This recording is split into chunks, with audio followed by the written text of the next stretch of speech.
ሰላም ጤና ደስታ የሰው ልጅ በምድር ላይ ሲኖር ከምንም በላይ የሚመኛቸው ነገሮች ናቸው።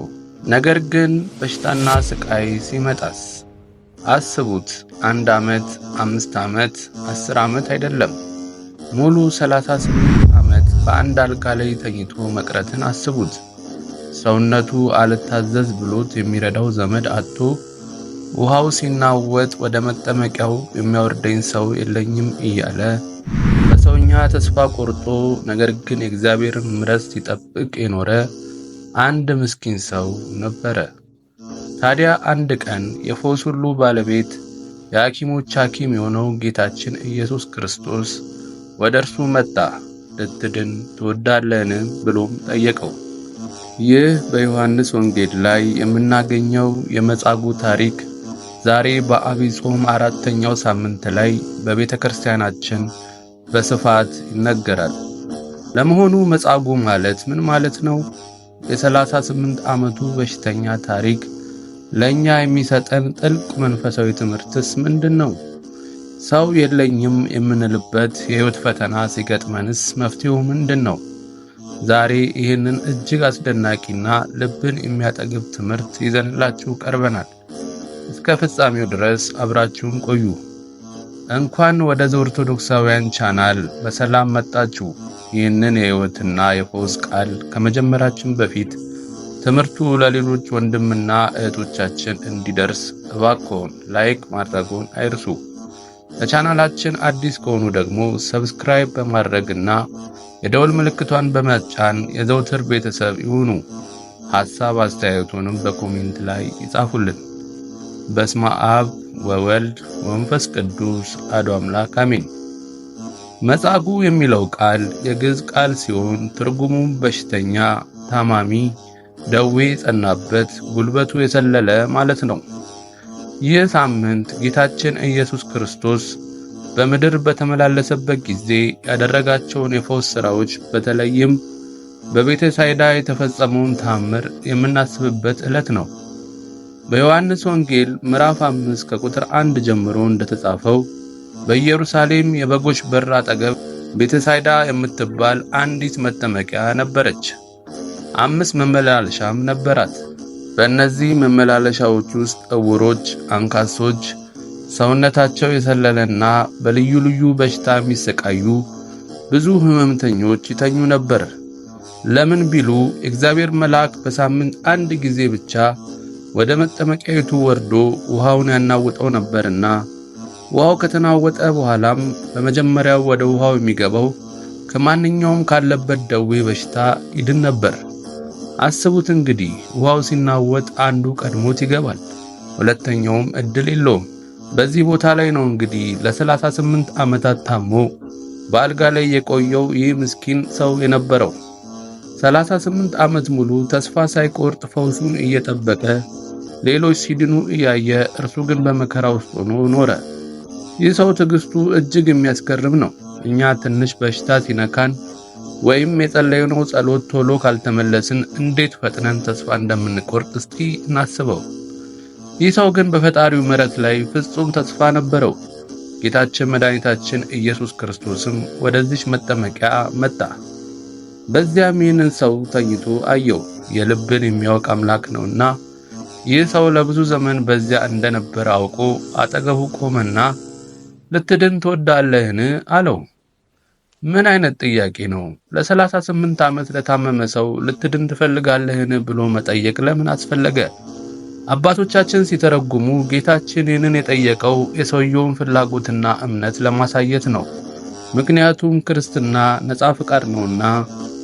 በሽተኛው የመለሰው መልስ የሁላችንንም ልብ የሚሰብር ነው። ጌታ ሆይ፣ አዎ መዳንን እወዳለሁ፣ ነገር ግን ውሃው በተናወጠ ጊዜ በመጠመቂያይቱ ውስጥ የሚያኖረኝ ሰው የለኝም። እኔም ስመጣ ሳለው ሌላው ቀድሞኝ ይወርዳል አለው። ሰው የለኝም። ይህ ቃል ዛሬም የብዙዎቻችን ጩኸት ነው። በሕይወታችን፣ በሥራችን፣ በትዳራችን፣ በመንፈሳዊ ሕይወታችን ስንደክም የሚረዳኝ ሰው የለኝም፣ የሚያበረታኝ ዘመድ የለኝም፣ አጋዥ አጣው ብለን እናለቅሳለን። ነገር ግን ይህ ሰው ያላወቀው አንድ ትልቅ እውነት ነበረ። ያነጋገረው የነበረው ተራ ሰው አልነበረም። ሰውን የፈጠረ አምላክ ነው እንጂ። ጌታም የጠየቀው ረዳት የሌለውን ሰው የሌለውን እርሱ ሊረዳው እርሱ ራሱ ሰው ሆኖ መምጣቱን ሊያሳየው ነው። ጌታችንም ውሃውን አላናወጠውም፣ መልአክም አልጠራም። ምክንያቱም እርሱ የውሃውም የመልአኩም ጌታ ነውና በቃሉ ብቻ ተነሳና አልጋን ተሸክመ ሂድ አለው። ያ ሰልሎ ሽባ ሆኖ ለ38 ዓመት የነበረ ሰውነት የሞቱት ነርቮቹ ጥንቻዎቹ በፈጣሪ ቃል ቅጽበታዊ ሕይወትን አገኙ። ወዲያውም ዳነ፣ አልጋውንም ተሸክሞ ሄደ። አስቡት፣ 38 ዓመት በአልጋ ላይ የኖረ ሰው እግሮቹ በርትተውለት አልጋውን ሲሸከም፣ እኛ ግን አንድ ቀን እንኳን ታመን በአልጋ ላይ ውለን ስንነሳ እግራችን ሊከዳን ይደርስ የለምን? ውድ የቻናላችን ቤተሰቦች፣ ይህ ታሪክ የተጻፈው ዝም ብለን እንድናነበው ብቻ አይደለም፣ ወደ ራሳችን ሕይወት እንድናመጣው ነው እንጂ።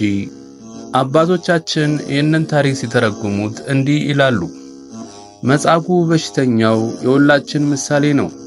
በኃጢአት፣ በክፉ ልማድ፣ በሱስ፣ በጥላቻና በይቅር አለማለት ታስረን መንፈሳዊ ሽባ የሆንን የሁላችንም ምሳሌ ነው።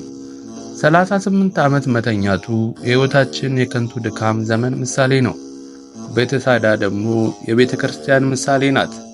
ቤተ ክርስቲያን የፈውስ ቦታ ናትና፣ መጠመቂያው ደግሞ የንስሐ የጥምቀትና የጸበል ምሳሌ ነው። ብዙዎቻችን ባልጋ ላይ አልታሰርንም ይሆናል፣ ነገር ግን በልባችን፣ በአእምሯችን፣ በመንፈሳችን ታስረናል። ወደ እግዚአብሔር መጸለይ አቅቶናል። የጸሎት ሽባነት ይዞናል። ወደ ቤተ ክርስቲያን መሄድ ደክሞናል። ይቅርታ ማድረግ ከብዶናል። ጾም ሱባኤ መግባት አልቻልንም። ከዚህ መንፈሳዊ ሽባነት ሊያድነን የሚችለው ጌታችን ኢየሱስ ክርስቶስ ብቻ ነው።